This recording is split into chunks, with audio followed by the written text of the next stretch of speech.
Well, so very soon after the collapse Yes. of the Jazz Bar, almost Yes. symbolically, was the collapse of Of the the Berlin wall, Wall. Yeah. yes, which was an amazing time that I happened to get to live through it. Yeah, because to be there for that. I was there and I watched it slowly build to that point. And, that 1989 was really, even, this was November of 89 when the wall first opened. But leading up to it, there was a lot of tension in the whole Eastern Bloc as more and more people began to realize that, the West has so much material stuff that we don't have.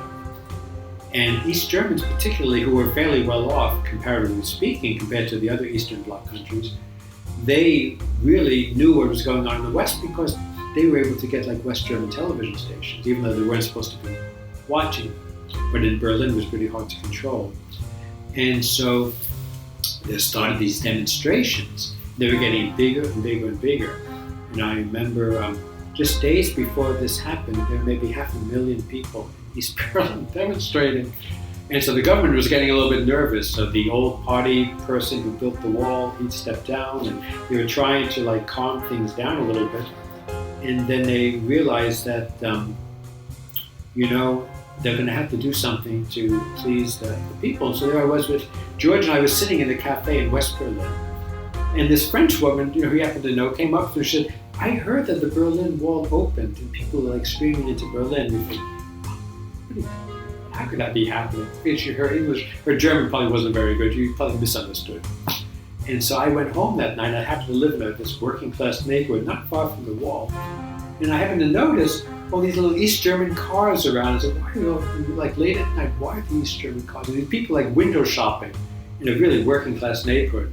It's very odd. It's 1 a.m. And I went home and I put on the radio, the BBC World Service is what I always listen to. And they were just the announcer was not being very British at all. He was he couldn't control himself. He said, you can't imagine what happened. The Berlin Wall is open and thousands of people are streaming into West Berlin in the middle of the night. So I thought, this is just unbelievable. And what happened apparently, which was so amazing, was a misunderstanding that the East German Minister of Travel had announced that, okay, East Germans are going to be allowed now to travel to the West. But he didn't mean at that moment, And so people, of course, rumors spread, and people just by the thousands in East Berlin started just running to the border, and the police didn't know what to do. There were all these thousands of people who just showed up in the middle of the night. So they said, well, they just opened the gate and let them out. Wow. And then people just started streaming into West Berlin. It was just really quite amazing. I mean, obviously just for a visit, they still went back, but that began then what turned out to be the fall of the wall.